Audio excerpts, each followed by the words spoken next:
Hello बच्चों, नमस्कार, शुभ रात्रि।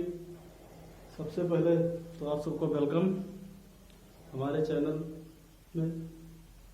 रात्रि के तकरीबन 11:30 बजने को हैं और आज हम लोग क्लास 11 यानी 12th की भौतिक विज्ञान यानी फिजिक्स के पहले यूनिट की बातचीत, हम लोग फिजिक्स के चैप्टर को लेकर के बातचीत हम लोग करेंगे। और आज से हम लोग का क्लास स्टार्ट होगा और फिर दोबारा हम लोग क्लास को एक बाय एक करके हम लोग चालू रखेंगे और तकरीबन सारे टॉपिक को समय रहते हम लोग चेस कर ले जाएंगे, क्योंकि सब लोग हालात देख ही रहे हो कि तकरीबन यहाँ लॉकडाउन की स्थिति चल रही है। तो लॉकडाउन की समस्या इतनी ज़्यादा है कि हम लोग के पास एक ही विकल्प है कि हम लोग घर रहकर ही शिक्षा ग्रहण करें, जैसा हमारे पास टेक्नोलॉजी है। और तकरीबन आज के समय में सबके पास टेक्नोलॉजी है, तो उस टेक्नोलॉजी का हम लोग फ़ायदा लें और उसी टेक्नोलॉजी का उपयोग करके हम लोग आगे की पढ़ाई जारी रखें। फिर जैसी स्थिति आती है आगे चल करके, अगर ये जो कोरोना वायरस जो आज पूरे विश्व में हड़कंप मचा के रखा है, वो चीज़ उस पर अगर आगे चल करके काबू मिलता है तो पुनः हम लोग के जो भी क्लास विद्यालय हैं, स्कूल जो भी कुछ है, सब कुछ हम लोग के जो भी ट्यूशन कार्य भी चलते रहते हैं, सब में हम लोग अपना कार्य शुरू कर देंगे। या आप लोग भी आगे अपनी शिक्षा जहाँ भी हैं, कहीं के भी रहने वाले हैं, जहाँ भी रहने वाले हैं, आप लोग का भी कार्य शुरू हो जाएगा। फिलहाल जब तक ये चीज़ आगे नहीं बढ़ पाती है तब तक हम लोग इन्हीं से अपना काम चलाते हैं। तो हम लोग का कोशिश हमारा तो यही रहेगा कि आप सबको बेहतर से बेहतर कॉन्सेप्ट दिया जाए, जैसा कि हम लोग अपने क्लासों में देते हैं ट्यूशन पढ़ाते समय।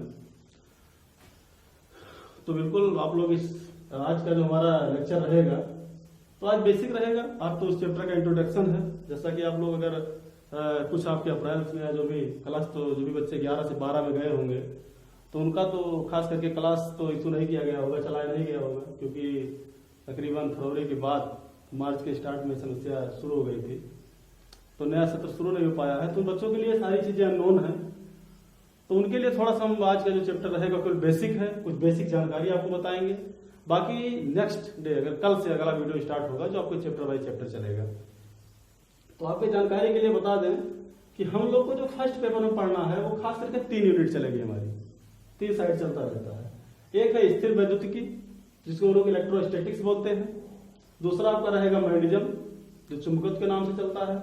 अगला आपका रहेगा विद्युत चुंबकीय तरंगे, इलेक्ट्रोमैग्नेटिक वेव। हम लोग जैसा कि 11 में पढ़े हैं, वहां हमारे पास जो भी चैप्टर, जितने भी हम लोग चैप्टर पढ़े होंगे फिजिक्स का खास करके, उनमें हमें चीजें दिख रही थी। जैसे किसी बॉडी पर बात किए होंगे, तमाम तरह की चीजें हैं, कूलॉम्स लॉ हम लोग पढ़े हैं, वो भी किसी न किसी बॉडी के बारे में बात किया गया है, तो चीजें वहां पर दिख रही थी। यहाँ हम लोग जो खास करके पढ़ाई करेंगे उनमें चीजें दिखेंगी नहीं।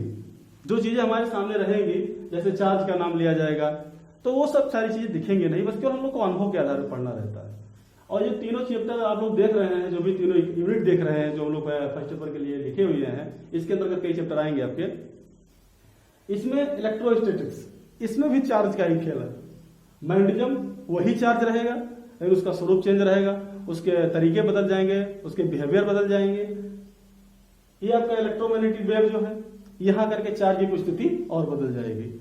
तो आपको मोटे मोटे तौर पर थोड़ा एक इंट्रोडक्शन करवा दे रहे हैं कि जैसे अगर हम बात स्थिर वैद्युतिकी की करें, बात हम लोग स्थिर वैद्युतिकी की करें, यानी इलेक्ट्रोस्टैटिक्स के बारे में करें, तो सब लोग जानते हो स्टैटिक्स का मतलब होता है स्थिर रहना, जैसा कि आपको लिखा होगा, आगे देखते भी होंगे। तो यहाँ इस यूनिट के अंतर्गत जो भी चैप्टर आपके आएंगे, जैसे पहला चैप्टर आपका यही है इलेक्ट्रिक फील्ड, ये रहेगा। इसके बाद गॉस लॉ है, उसके बाद वैद्युत विभव, वैद्युत चालन भी इसी के अंदर, इलेक्ट्रिसिटी जो हमारा उसके इसी के अंतर्गत आता रहता है, इसी के बीच रहेगा। ये सारे चैप्टर्स के अंतर्गत आएंगे। तो इस चैप्टर के अंतर्गत खास करके, या इस यूनिट के अंतर्गत आप बात कर सकते हो, इसके अंतर्गत चार्ज तो है, लेकिन चार्ज जो रहेगा वो रेस्ट पे रहेगा, अर्थात रुका रहेगा। वो सारी प्रॉपर्टी, वो सारे गुण दिखाएगा वो, लेकिन वो स्थिर रहेगा इस यूनिट के अंतर्गत। यानी जब तक हम इलेक्ट्रोस्टैटिक्स के अंतर्गत पढ़ेंगे उस चार्ज के बारे में, तो वहां चार्ज अपना स्थिर रह करके अपने नेचर को शो करेगा। जब हम आगे पढ़ाई चालू करेंगे और मैग्नेटिज्म में पहुंच जाएंगे, तो मैग्नीशियम की बातें जब हम लोग चर्चा करेंगे तो मैग्नीशियम के अंतर्गत यानी चुंबकत्व का गुण कब दिखाएगा वो, जब वो चार्ज मूव करेगा यानी चलना शुरू करेगा, चलना शुरू करेगा, ये चीज मूविंग करेगा। लेकिन कैसे मूव करेगा? बिल्कुल कांस्टेंट चाल से, मतलब उसका जो चाल रहेगा वो क्या रहेगा? नियत रहेगा। उसका चाल कैसा रहेगा? नियत रहेगा, वो नियत चाल से चलेगा, यानी उसकी स्पीड घट-बढ़ नहीं सकती है। एक नेचुरल वेग, एक जैसे मान लो अगर 10 मीटर प्रति सेकंड के वेग से चल रहा है तो हमेशा वो 10 मीटर प्रति सेकंड के वेग से ही चलेगा, और जब ऐसा चलेगा वो तो चुंबकत्व का गुण दिखाएगा, चुंबकीय क्षेत्र बनाएगा, उसका एक फील्ड जनरेट हो जाएगा। ये चीज हम कहां पढ़ेंगे? वो पढ़ेंगे मैग्नेटिज्म के अंतर्गत, जब दूसरी यूनिट हमारी शुरू हो जाएगी तब। रही बात तीसरी यूनिट की, इलेक्ट्रोमैग्नेटिक वेव जो हमारे सामने है, यहां चार्ज चलेगा, चार्ज यहां पर मूव करेगा, लेकिन कैसे करेगा? ये एक्सीलरेट करेगा। इसका जो खास करके बातें हैं चर्चा करें तो यहां चार्ज चलेगा, लेकिन चार्ज चलेगा, कभी उसका वेग बढ़ सकता है तो कभी उसका वेग घट सकता है। तो यहां जो उसका नेचर देखने को मिलेगा वो इलेक्ट्रोमैग्नेटिक वेव का नेचर दिखाएगा। अब इलेक्ट्रोमैग्नेटिक वेव के अंतर्गत जैसे आपसे बात करें, आप सवाल करें हमसे कि इलेक्ट्रोमैग्नेटिक वेव का हम लोग कैसे परख पाएंगे, तो वो परखने के तरीके ये है, जैसे लाइट क्या है, वो इलेक्ट्रोमैग्नेटिक वेव है, एक्सरे क्या है, वो भी इलेक्ट्रोमैग्नेटिक वेव है, जो हम लोग आगे पढ़ेंगे इसके बारे में। तो चार्ज ही तीनों जगह पर है, चार्ज ही तीनों जगह पर है, चाहे वो आप इलेक्ट्रोस्टैटिक्स की बात कर लो या मैग्नेटिज्म की बात कर लो या फिर इलेक्ट्रोमैग्नेटिक वेव के बारे में बात कर लो, इस सब जगह पर है तो चार्ज ही वही चार्ज है। लेकिन बस उसके बिहेवियर समय के चलते जैसे जैसे हम लोग हमारे अध्ययन बढ़ते गए, प्रयोग हमारे बढ़ते गए, तो फिर वही चार्ज अलग अलग नेचर में मिला, उसके बिहेवियर अलग अलग बदलते गए जैसा उसके साथ कार्रवाई किया गया। तो मिला जुला के इस चैप्टर में जो फर्स्ट यूनिट की बात हम लोग करें, इन 3 यूनिट को लेकर के, इसमें चार्ज ही हीरो है। इसके बाद आगे हम लोग पढ़ेंगे ऑप्टिक्स या लाइट का कुछ चैप्टर आपके सामने आगे मिलेगा सेकंड पेपर में, और उसके बाद कुछ ऑप्टिक्स रहेगा, फिर उसके बाद मॉडर्न फिजिक्स बचेगा। लेकिन यहां जो चलेगा वो चार्ज का फंडामेंटल चलता है। तो आप ओवरऑल कह सकते हो कि इंटर के खास करके फिजिक्स में ज्यादातर हम लोग चार्ज पर ही चर्चा करेंगे। अब जब इतनी बातें हो गई तो हम लोग अब सवाल कर सकते हैं कि चार्ज की बात कहां से आई, होता क्या है चार्ज, उस पर बातें कर लेते थोड़ा सा।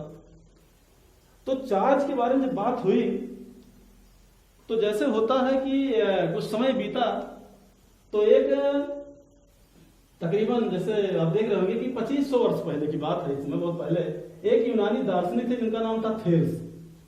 तो थेल्स क्या किए, अंबर नामक एक पदार्थ होता है, मटेरियल होता है, एक पत्थर आप कह सकते हो,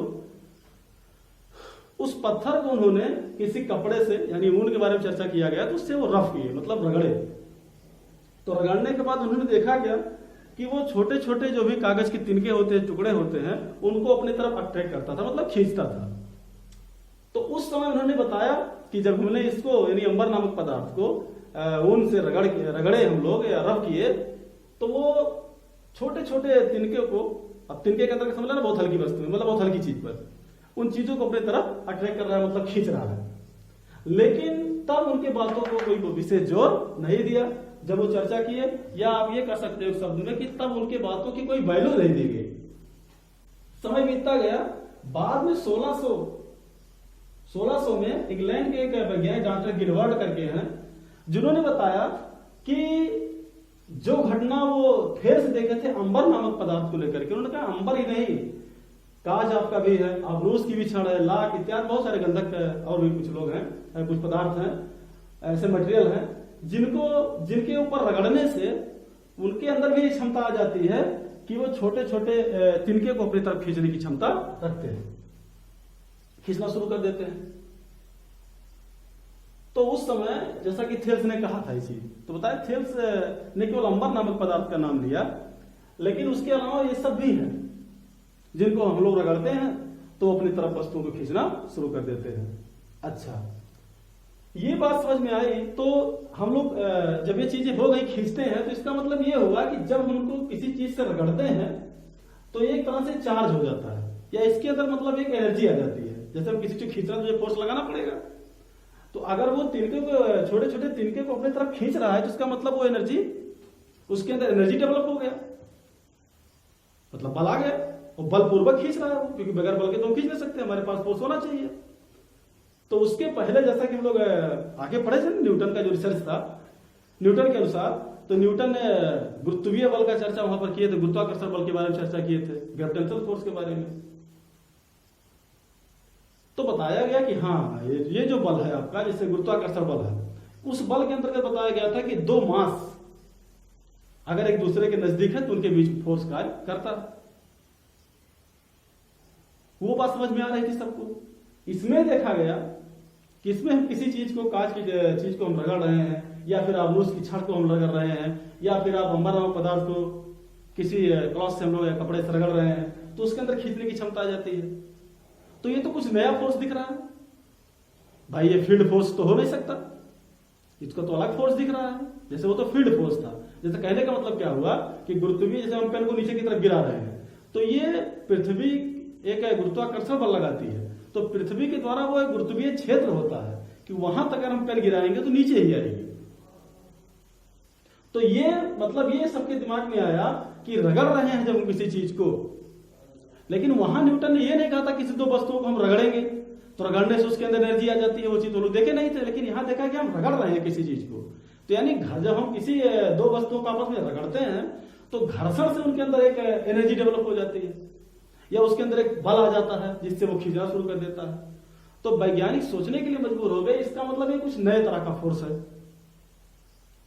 इसका मतलब क्या हुआ कि कुछ नए तरह का फोर्स है, जो हम जब दो वस्तुओं को आपस में रगड़ रहे हैं तो उसके अंदर ये आगे जनरेट हो जा रहा है, और अपने क्षमता के हिसाब से वो छोटी छोटी वस्तुओं को अपनी तरफ खींचने की क्षमता रखता है। चलिए ये बात हो गई। आगे जो बातें समय बीतता गया, कुछ चीजें और आगे हो गई, डेवलप होना शुरू हुआ, तो बताया गया कि जब हम लोग क्लॉथ से और किसी मटेरियल से किसी पदार्थ को हम लोग घसीटते हैं, घसते हैं, तो उसके अंदर चार्ज आ जाता है। जैसे हम लोग के साथ बात करें क्या भाई आप चार्ज हो गए, तो वही चीज होगी, इसके अंदर चार्ज आ जाता है। अच्छा, तो एक दिमाग में ये चीज आ गया कि जब कोई वस्तु चार्ज हो जाती है तो वो सामने वाली जो भी छोटी तिनके है उसके क्षमता के अनुरूप उसको अपनी तरफ खींचती है। तो ये बात दिमाग में आ गई कि चार्ज हुई वस्तु जो है फोर्स लगाती है और अपने तरफ अट्रैक्ट करती है, मतलब खींचती है। तो जैसा कि न्यूटन ने अपने गुरुत्वाकर्षण बल में बताया था कि पृथ्वी भी हर उस वस्तु को खींचती है जो उसके गुरुत्वीय क्षेत्र के भीतर रहता है, या पृथ्वी सभी वस्तुओं के ऊपर गुरुत्वाकर्षण बल लगाती है। ये बात भी समझ में आ रहा है। ये काम ये भी कर रहा है, इसको हम रफ कर दिए, देख रहे हैं कि छोटे छोटे तिनकों को नजदीक ले जा रहा है, एक चीज को अपनी तरफ कर ले रहा है। तो ये बात समझ में आ गई कि अगर कोई बॉडी चार्ज होगी, कोई बॉडी अगर चार्ज होगी तो वह कागज के छोटे छोटे तिनके को अपनी तरफ खींच देगी, खींच लेगी। चलिए अच्छी बात है। तो क्या किया गया कि आगे इस रिसर्च में थोड़ा और कार्य किया गया। कार्य कैसे किया गया कि जैसे अंबर नामक की पदार्थ को ले लो, अब अंबर नामक पदार्थ को जैसे आपको हम एग्जांपल के थ्रू बता रहे हैं कि मान लो ये दो अंबर है, इसको हमने क्या किया, क्लॉथ पे रगड़ दिया, ये भी चार्ज हो गया, और इसको भी रगड़ दिया, ये भी चार्ज हो गया। तो दोनों को जो हम नजदीक लेकर जा रहे हैं तो दोनों एक दूसरे को धक्का लगा रहे हैं, पीछे हटाने का प्रयास कर रहे हैं। तो बातें गड़बड़ हो गई, थोड़ा वैज्ञानिकों की भी असहजता हो गई कि अभी तो हम लोग जो देखे कि हम अगर किसी वस्तु को कोई हमारे पास है मटेरियल यानी पदार्थ, उसको हम क्लॉथ से रगड़ दे रहे हैं, क्लॉथ से या किसी जो भी मतलब वस्तु उपलब्ध व्यवस्था है हमारे पास, तो वो छोटे छोटे वस्तुओं को तो अट्रैक्ट करती खींचती है। लेकिन अगर हम सेम चीज को, सेम मटेरियल को सेम क्लॉथ से रगड़ दें और जब उन दोनों को एक दूसरे के नजदीक लाते हैं तो बिल्कुल वो धक्का मारे दूसरे के ऊपर। तो इसका मतलब यहां पर क्या हुआ कि जो चार्ज इसके इस बॉडी के अंतर्गत है वही चार्ज इस बॉडी के अंतर्गत भी है। तो यानी एक निर्णय क्या आ गया, जैसा कि हम लोग लिखवाते भी हैं, बताते भी हैं और लिखवाएंगे भी आगे, कि अगर दो बॉडी में दो मटेरियल हमारे पास हैं और दोनों में अगर चार्ज सेम है, समान चार्ज है, तो एक दूसरे को रिपल करेंगे यानी पथकर्षित करेंगे। ये बात भी सामने आ गई। फिर क्या देखा गया कि अब ये ले लो कि मान लो हमारे पास कांच की छड़, हमने कांच की छड़ को रेशम से रगड़ा, रेशम से रगड़ने के बाद उसको लटका दिया ऐसे, पुनः एक कांच की छड़ लिए, उसको भी रेशम से रगड़ कर लटका दिए। जब पहले वाली कांच की छड़ के नजदीक दूसरे वाली कांच की छड़ को लटकाए तो देखा कि उनके भी रिपल्सन शुरू हो गए, एक दूसरे को धक्का लगा रहे हैं। पुनः रिसर्च चेंज किया गया और बताया गया कि कांच की छड़ को रेशम से रगड़ के लटका दिया गया। दोबारा अबनुस की जो छड़ है, अबनुस एक मटेरियल आपका है, पदार्थ है, इसकी छड़ को जब हम बिल्ली के खाल से रगड़ के लटका दिए तो देखा यह गया कि जो आबनूस की छड़ है ये कांच की छड़ की ओर झुक जाती है। तो वहां पर यह देखा गया कि अट्रैक्ट हो रहा था, जैसा कि पहले हम लोग रफ किए थे इसको, तो तिनकों को भी तरफ खींचता था, तो अट्रैक्शन देखने को मिला। तो अब ये सोचा गया कि इसमें जो कि अब ये वाली जो छड़ है इसकी तरफ आ रही है, तो इसका मतलब क्या हुआ, क्या इसके पास पावर ज्यादा है, क्या इसके पास पावर कम है।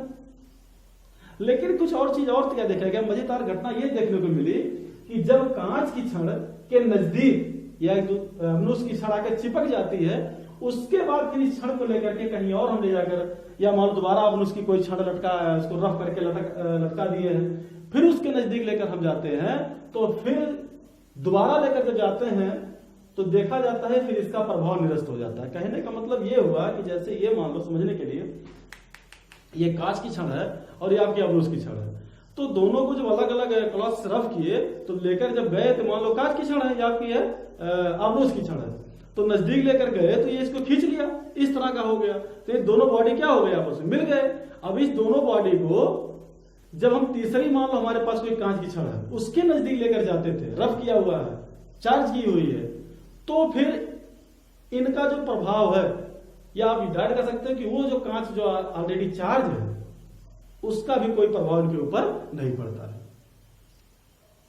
अब इस चीज के बारे में साइंस में खास करके इस घटना के बारे में कोई चर्चा नहीं है, और साइंस जो है अपने लॉजिक से समझा नहीं सकता। समझाने के लिए हमारे पास एक ही लॉजिक होती है जो कि होता है मैथ। कैसे समझाया गया लॉजिकली, जैसे हम लोग सुने हैं ना कि चार्ज की कहानी देख लिए, तो कुछ चार्ज रिपल कर रहे हैं, कुछ घटनाओं पर रिपल हो रहा है, कुछ घटनाओं पर अट्रैक्ट हो रहा है, मतलब कि आकर्षित हो रहा है। तो घटना देखा गया, बताया गया कि चार्ज दो प्रकार के होते हैं, एक प्लस दूसरा माइनस। लेकिन अब सवाल ये उठता है कि ये प्लस माइनस नाम कैसे पड़ा।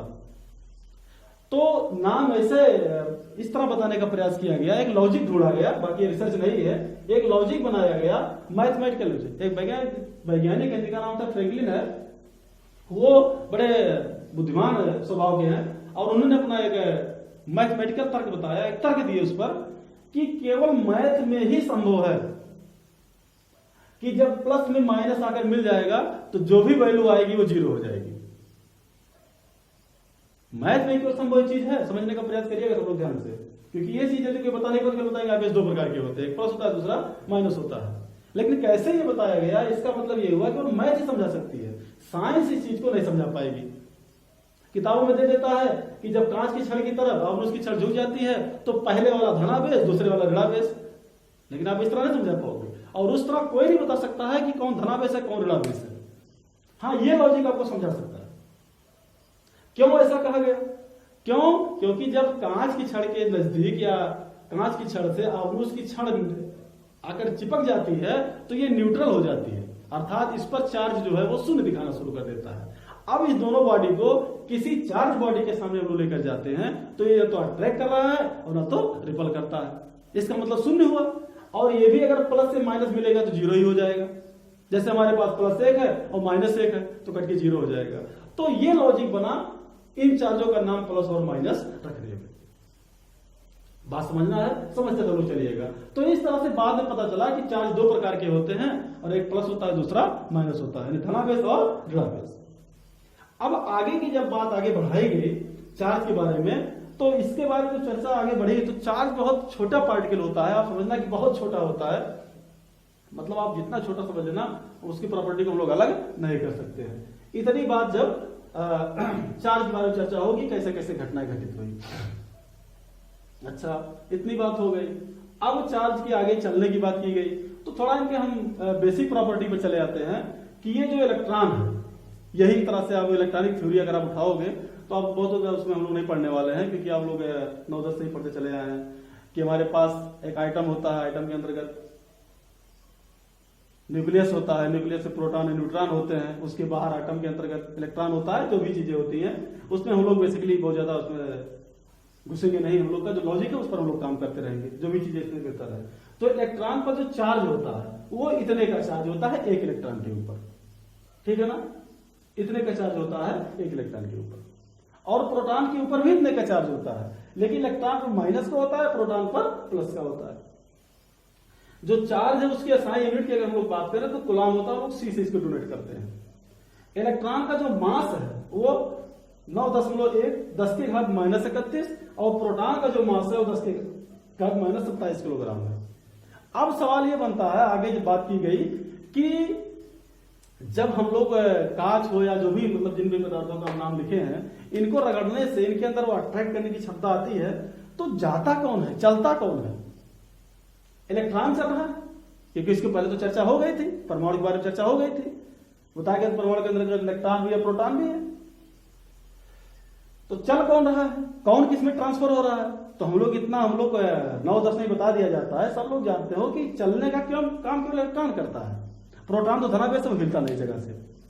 हम लोग यहां की एक लॉजिक पकड़ते हैं कि ये देखिए, ये 10 की घात -31, ये 10 की घात -27, तो आप समझ सकते हो कि जाहिर सी बात है कि प्रोटॉन का मास इलेक्ट्रॉन के मास से ज्यादा है। अब हमारे सामने मान लो एक साइकिल खड़ी, ट्रक खड़ा हुआ है, ट्रक ज्यादा कहा दे रहे हैं क्योंकि ज्यादा अंतर नहीं है, तो फिर भी साइकिल का और किसी जीप कार का आप ले सकते हो एग्जाम्पल। तो धक्का देने पर सेम फोर्स अगर लगाएंगे तो कौन भागना शुरू करेगा? जाहिर बात इलेक्ट्रॉन भागेगा। क्यों भागेगा? तो उसका मास कम है, वो जल्दी रन कर जाएगा। तो इसका मतलब क्या होगा कि जब भी हम लोग किसी बॉडी को चार्ज करते हैं, अब सीधी सी बात को समझिएगा, जब भी हम लोग किसी बॉडी को चार्ज करते हैं तो बॉडी चार्ज हो रही है तो उसमें इलेक्ट्रॉन ही ट्रांसफर हो रहा है, इलेक्ट्रॉन इसमें ट्रांसफर हो रहा है, इलेक्ट्रॉन इसमें जा रहा है, या उस बॉडी से अगर निकल रहा है तो इलेक्ट्रॉन निकलेगा। मतलब मेन जो कोरस होगा बॉडी का चार्ज करने का, डिस्चार्ज करने का, जो भी चीजें हैं वो बॉडी नेगेटिविटी दिखा रहा है कि पॉजिटिव कंडीशन दिखा रहा है, वो सबके लिए जिम्मेदार आपका इलेक्ट्रॉन होगा। इतनी बात समझ में आनी चाहिए। आज हम लोग बेसिक पे चर्चा करेंगे, बहुत ज्यादा लंबा लेक्चर लेकर नहीं जाएंगे। कल से हम लोग कुछ और चैप्टर जो हमारा, जैसा कि पहले चैप्टर हम लोग पढ़ ही रहे हैं, कूलॉम का नियम और वैद्युत क्षेत्र, जो हमारा पहला चैप्टर है। इतनी बातें हो गई, इन सब चीजों पर चर्चा हो गई। प्रोटॉन का मास भी आपको मालूम हो गया, द्रव्यमान इसका भी मास मालूम हो गया। इतनी बातें जब हो गई तो हम लोग कुछ और चीजों पर चर्चा कर लेते हैं। ये चीजें हो गई। हम लोग इसके पहले जैसा कि हम लोग आगे पढ़े हैं, अब ये होता है ना कि कोई हमारे पास मटेरियल है, मान लो यही है, इसको कब हम धनावेश कर सकते हैं, कब इसको हम ऋणावेश कर सकते हैं। तो एक चीज सब लोग दिमाग में इस चीज को रखना कि जब भी हमसे कोई पूछे किसी वस्तु के बारे में, जैसे मान लो मार्कर ही हमारे सामने है, तो इससे अगर कोई पूछे कि क्या इसमें चार्ज है, तो आप कहेंगे बिल्कुल है, चार्ज तो इसमें है ही है, क्योंकि सारी चीजें तो आइटम परमाणु से बनी हुई है, परमाणु हर जगह होता है। तो ये क्यों नहीं, अगर इसमें इलेक्ट्रॉन है, जैसे हम चार्ज की बात कर रहे हैं, चार्ज है, तो क्यों नहीं अट्रैक्ट करा सारी वस्तुओं को? तो बताया ना, इसमें चार्ज है लेकिन नेट चार्ज क्या है? 0। इसको हमें अगर चार्ज करना है तो चार्ज करने का मतलब यही हुआ कि इसको चार्ज करने के दो तरीके। अगर हम ये चाह रहे हैं कि इसके अंदर पॉजिटिव चार्ज आ जाए, बात समझ रहे हो? अगर पॉजिटिव चार्ज की बात करें कि पॉजिटिव चार्ज आ जाए तो इनमें से कुछ इलेक्ट्रॉन आपको निकालना पड़ेगा। यानी हमारे पास, अब सीधी बात समझना कि अगर कोई परमाणु है, ये मान लो हमारे पास कोई परमाणु है, आपको समझने के लिए बता दे रहा हूं, इसके भीतर क्या है, इसको हम बोलते हैं नाभिक। ये है नाभिक, ठीक। इसके सर्किल पे प्लस प्लस हम लोग समझते हैं, इसमें न्यूट्रॉन होता है, प्रोटॉन होता है, वगैरह वगैरह। इसके भीतर आपका इलेक्ट्रॉन घूमता रहता है, समझने के लिए, बाकी आप लोग शायद जान ही रहे होंगे। तो अब मान लो हमारे पास ये परमाणु है, अब समझना, इससे लॉजिक लेना। परमाणु, ये परमाणु जो होता है वो विद्युत उदासीन होता है, सब लोग जानते हो कि ये उदासीन होता है। तो अगर ये उदासीन है, उदासीन का मतलब होता है कि इसके ऊपर कोई चार्ज या कोई किसी भी फील्ड में जा रहा है तो ये कोई सक्रियता नहीं दिखा रहा है, फील्ड का कोई इफेक्ट इसके ऊपर नहीं पड़ रहा है। तो अगर हमें मान लो, क्योंकि दो ही तरह का हम लोग कंडीशन देख चुके हैं, या तो प्लस या तो माइनस। तो अगर इस परमाणु को आप सोच रहे हो कि ये धनात्मक हो जाए, ये धनात्मक नेचर दिखाना शुरू कर दे, एक प्रोटॉन की बात, तो हम क्या करेंगे, इनमें से कुछ इलेक्ट्रॉन को निकाल लेंगे। क्योंकि उदासीन का मतलब यह हुआ कि अगर इस परमाणु के भीतर 10 इलेक्ट्रॉन होंगे तो 10 प्रोटॉन होंगे। 10 इलेक्ट्रॉन है तो 10 प्रोटॉन है, और सब मिलकर दूसरे को नलिफाई कर दे रहे हैं। तो अगर इसको आपको धनावेश बनाना है तो धनावेश जब भी इसको बनाना रहेगा तो इनमें से इलेक्ट्रॉन आप निकाल लो। तो अगर 2-4 इलेक्ट्रॉन निकाल लिया या एक ही इलेक्ट्रॉन निकाल लिए तो धनावेशों की संख्या ज्यादा हो जाएगी और ऋणावेशों की संख्या एक कम हो जाएगी अगर एक निकालें। अगर आप चाहो इसको आप ऋणावेशित करना चाह रहे हो तो 1-2 इलेक्ट्रॉन और इसमें प्रवेश करा दो, तो सीधी सी बात है ये ऋणावेशित हो जाएगा। तो इस तरह से हम लोग बॉडी को धनावेशित ऋणावेशित करते हैं। इतनी बात आपको समझ में आनी चाहिए। अब ये बातें समझ में आ गई। यूनिट इसकी हम लोग जान चुके हैं कि जो चार्ज यूनिट होती है वो कूलम होती है। ये बेसिक बातें हैं, इसको आपको समझना रहेगा। ठीक, अगर इतनी बातें हो गई तो अगर हम लोग चार्ज के बारे में कुछ और बात चर्चा करें, चार्ज की कुछ और बात हम लोग चर्चा करें तो उस बात को थोड़ा आपको समझना होगा कि चार्ज जो होता है यानी जो आवेश होता है वो एक बेसिक प्रॉपर्टी उसको माना जाता है। चार्ज क्या माना जाएगा? एक वो बेसिक प्रॉपर्टी है। यानी हमारे कहने का मतलब ये हुआ कि जो चार्ज है, जैसे हम लोग समझते हैं इस बात को, थोड़ा एग्जांपल के थ्रू समझोगे ज्यादा सही रहेगा। कि जैसे टोपी है जो हम लोग कैप लगाते हैं तो उस कैप के लगाने के लिए सर का होना जरूरी है, क्योंकि सर नहीं रहेगा तो टोपी कहां से लगाएंगे। तो जिस तरह से टोपी के लिए सर का होना जरूरी है तो उसी तरह से किसी चार्ज की बात हम लोग जो कर रहे हैं तो चार्ज के लिए भी सर का होना जरूरी है। यानी कोई प्रॉपर्टी होनी चाहिए जिस पर वो टिके, यानी कोई चीज तो होनी चाहिए ना जो चार्ज को लेकर आगे बढ़े। चार्ज जो है वो आगे चलना चाह रहा है लेकिन वो तो प्रॉपर्टी है तो वो तो आगे बढ़ नहीं पाएगी। क्या मकान हमारा चल सकता है? नहीं चल सकता। तो यानी जो है चार्ज को चलने के लिए प्रॉपर्टी होना चाहिए उसके पास, क्योंकि अपने आप में तो प्रॉपर्टी है ही है। अब उसके लिए सर होना चाहिए तभी आगे बढ़ पाएगा वो। तो इस फंडामेंटल को आपको समझना होगा। तो चार्ज के बाद अगर हम लोग बात करें, अगर इलेक्ट्रॉन की हम लोग बात करें, इलेक्ट्रॉन ये बहुत छोटा एलिमेंट होता है, आप ध्यान रखना, बहुत छोटा एलिमेंट होता है। तो इसकी दो प्रॉपर्टी देखने को मिलती है, एक होता है इसका मास और दूसरी प्रॉपर्टी इसकी होती है चार्ज। इसको भी आपको समझ लेना जरूरी है। एक प्रॉपर्टी इसका होता है मास और दूसरा चार्ज होता है। और जैसे हमने कहा ना कि ये अगर कांच की छड़ है, इसको हमने रफ किया तो इसके अंदर तो ये तो आ गया, चार्ज हो गई, और चार्ज हो गई तो इसका मतलब ये एलिमेंट इसके अंदर प्रवेश कर गया, चार्ज हो गया बॉडी। तो अब कहने का मतलब मास तो है ही है। अब इस इलेक्ट्रॉन से हम लोग जानते हैं इलेक्ट्रॉन का मास होता है। अब इलेक्ट्रॉन के अंतर्गत मास भी है और चार्ज भी है, दोनों चीजें हैं। तो कायदे समझना सब लोग। उसके ऊपर उसका अपना खुद का मास भी है और उसके ऊपर चार्ज भी है।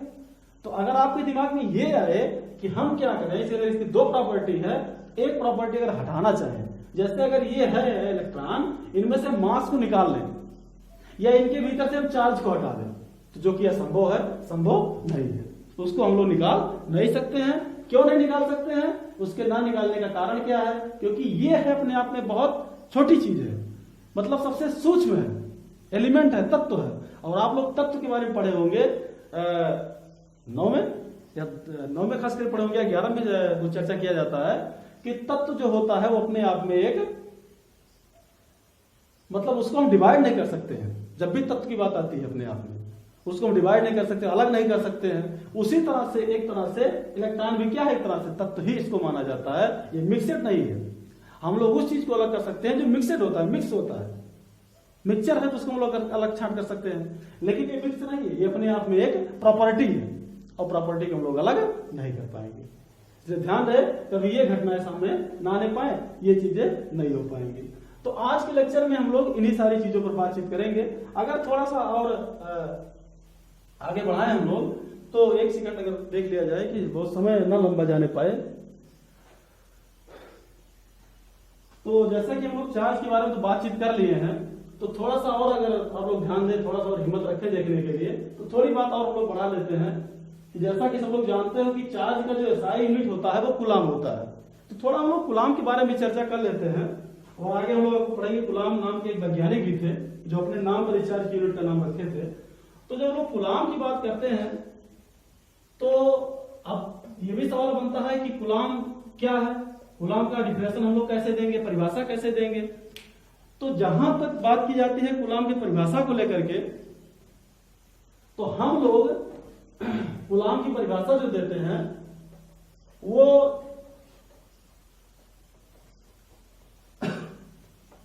परिभाषा जो है वो करंट, जिस तरह से किसी सर्किट में धारा का प्रवाह होता है और धारा के प्रवाह के कारण जो घटनाएं होती है हम लोग उसके तहत जोड़ते हैं। लेकिन इसके पहले थोड़ा बेसिक बात यह है कि आप लोग 11 में पढ़े होंगे, पढ़ाया भी गया सबको, कि जैसे लंबाई की जो यूनिट होती है, सब लोग यमकेश पद्धति की बात हम लोग कर रहे हैं, तो यमकेश पद्धति में लंबाई का मात्रक होता है मीटर, सब लोग पढ़े होंगे। जो द्रव्यमान होता है इसका मात्रक होता है किलोग्राम, ये भी सब लोग पढ़े होंगे। धारा का जो मात्रक होता है विद्युत धारा का, वो आपको बताएगा क्या होता है, ये एम्पेयर होता है, शायद आप लोग पढ़े होंगे। इस तरह से ऐसे ही जब कूलाम की परिभाषा देने की बात आती है तो हम लोग विद्युत धारा का सहारा लेते हैं, क्योंकि किसी चालक में धारा का प्रवाह तभी संभव है जब उस चालक के भीतर चार्ज फ्लो करे, आवेश रन करे। तो ऐसे डायरेक्टली आप कूलाम के बारे में नहीं बताओगे क्योंकि एक यूनिट है, ये चार्ज का मात्रक है। लेकिन अगर हम लोग इसके बेसिकली बात करें कि वास्तव में हम कूलाम की अगर परिभाषा डिफिनेशन देना चाहें तो कैसे दे सकते हैं, तो हम लोग क्या करेंगे, विद्युत धारा का सहारा लेंगे, क्योंकि धारा का संचार तब होगा जब आवेश उसके भीतर रन करेगा, चलेगा आगे। तो जैसा कि सब लोग पढ़े होंगे, आगे पढ़ाया भी गया आप लोग को क्लास 10th में, कि किसी चालक में विद्युत धारा की जो परिभाषा दी जाती है, आप लोग पढ़े भी होंगे, तो कहा गया होगा कि किसी चालक में आवेश प्रवाह की दर को विद्युत धारा कहते हैं। किसी चालक में आवेश प्रवाह की दर को विद्युत धारा कहते हैं। सब लोग जानते हैं इस चीज को, धारा कहते हैं। धारा को हम लोग दिखाते हैं आई से, चार्ज को दिखा दो यानी आवेश को दिखा दो क्यू से, और समय को दिखा दो टी से। ये हो जाता है। यहां से अगर हम लोग तीसरा गुणा कर लें तो Q बराबर हो जाएगा I इंटू टी। बात समझ में आती है? इन सबके यूनिट को लिखा जाए तो Q क्या है, आवेश है, तो आवेश का मात्रक कूलाम होता है, सब लोग जानते हो। I क्या है, धारा है, धारा का मात्रक क्या होता है, आप एम्पेयर लिख सकते हो, होता भी है एम्पेयर। और रही बात टी मतलब समय, और समय का मात्रक सेकंड होता है। तो यहां से एक नया कंडीशन सामने हम लोगों के आ गया। अब हम लोग क्या करें, अगर स्थिति बने आगे तो हम लोग इस चीज को एक अपने घटना में से कर लें कि अगर हम ये मान लें कि जो Q की प्रॉपर्टी है, हम Q बराबर मान लेते हैं 1 कूलाम, I बराबर मान लेते हैं 1 एम्पेयर, और T बराबर मान लेते हैं 1 सेकेंड। अगर इस चीज को हम लोग यहां लाकर फॉलो करें तो क्या बन जाएगा, 1 कूलाम, 1 एम्पेयर और 1 सेकेंड। तो यहां से कूलाम का एक नया डेफिनेशन सामने आएगा। क्या आएगा कि अगर हम किसी चालक में 1 एम्पेयर की धारा 1 सेकंड तक प्रवाहित करें तो उसके अंतर्गत जो प्रवाहित आवेश होंगे वो कितना होंगे, 1 कूलाम होंगे। हमसे कोई पूछे कि अगर भाई किसी चालक में धारा का प्रवाह हो रहा है, समय भी हम लोग को मालूम है, तो कितना आवेश जा रहा है, तो बताया जाएगा कि अगर किसी चालक में 1 एम्पेयर की धारा 1 सेकंड तक प्रवाहित की जा रही है तो जो प्रवाहित आवेश होगा कितना होगा, 1 कूलाम होगा। फिर से सुन लो, किसी चालक में 1 एम्पेयर की धारा 1 सेकंड तक प्रवाहित की जाए तो प्रवाहित जो आवेश होंगे वो कितने होंगे, 1 कूलाम हो जाएंगे। तो यहां से हम लोग कूलाम का जो डिफिनेशन है उसको लेकर चले आते हैं। बात समझ में आ रही होगी। ऐसे सवाल बन जाता है एम्पेयर की परिभाषा की, कि जो एम्पेयर का परिभाषा हम लोग कैसे देंगे, उसी के अंतर्गत है। तो ऐसा माना गया कि हमारे पास 2 वायर हैं और दोनों को समानांतर रखा गया और दोनों में सेम करंट भेजा जाएगा। मान लो आई इसमें भी जा रहा है और आई इसमें भी जा रहा है। सेम करंट प्रवाहित करने पर यदि इनके बीच 2 × 10 के घात 7 2 × 10 के घात 7 न्यूटन का अगर फोर्स लगे तो इनके भीतर प्रवाहित जो करंट होगी वो 1 एम्पियर मानी जाएगी। बात समझ आ रही है? अगर दोनों में 1 एम्पियर की धारा प्रवाहित की जा रही है, अगर उनके भी जितने न्यूटन का बल अगर मिला देखने को, कितना बल लगा उत्पन्न हुआ, तो उनके भीतर जो प्रवाहित धारा होगी वो 1 एम्पियर होगी। तो मोटे मोटे तौर पर आज की थ्योरी यही रहेगी, जैसा कि हम लोग चर्चा किए हैं। एक बार फटाफट देख लेते हैं, लेक्चर लंबा हो जा रहा है। शुरू में जब हम लोग चर्चा किए थे कि हमारे जो फर्स्ट पेपर की यूनिट होगी वो सबसे पहले इलेक्ट्रोस्टैटिक्स, जो हम लोग भी देखे पीछे वीडियो घुमाकर देखना, इलेक्ट्रोस्टैटिक्स है, जिसमें हम लोग चर्चा करेंगे जब चार्ज रेस्ट पे रहेगा तो क्या क्या गुण दिखाएगा। कल से हमारा सब शुरू हो जाएगा। आगे चला हम लोग मैग्नेटिज्म, जो चुंबकत्व है, यानी चार्ज चलेगा लेकिन कांस्टेंट वेग से चलेगा, वेलोसिटी उसकी कांस्टेंट रहेगी। उसके बाद इलेक्ट्रोमैग्नेटिक वेव, जिसमें चार्ज चलेगा लेकिन कांस्टेंट वेग से नहीं चलेगा, कभी उसका वेग बढ़ेगा या तो कभी घटेगा, जाहिर सी बात है। उसके बाद हम लोग कुछ चार्ज के बारे में, प्रॉपर्टी की चार्ज के बारे में कैसे खोज हुआ, तो हम लोग आगे चर्चा कर लिए कि कौन कौन से वैज्ञानिक इसमें आए और कैसा कैसा सब लोग प्रयोग किए जिसके तहत चार्ज की खोज हो गई। फिर उसके बाद इसमें भी चर्चा कर लिए कि कैसे प्लस होता है, कैसे माइनस की गणना की गई। आप लोग समझोगे तो बेहतर से समझा दिया गया है, उसको आप समझने का प्रयास करिएगा। फिर जैसा होगा, कितना समझ में आया, कितना समझ में आपको नहीं आया, जैसा होगा कमेंट करके बताइएगा। और रात के तकरीबन 12:30 या 12 बजने को हो गए होंगे, तो आज का वीडियो हम लोग यही रोक रहे हैं। तब तक के लिए शुभ रात्रि, धन्यवाद देखने के लिए। देखिएगा, कमेंट करिएगा, फिर जैसा होगा फिर कल आप सबके अनुमति के अनुसार नया वीडियो जनरेट करेंगे। धन्यवाद। कोरोना से बचने का प्रयास करिएगा, घर में रहिएगा। थैंक्स।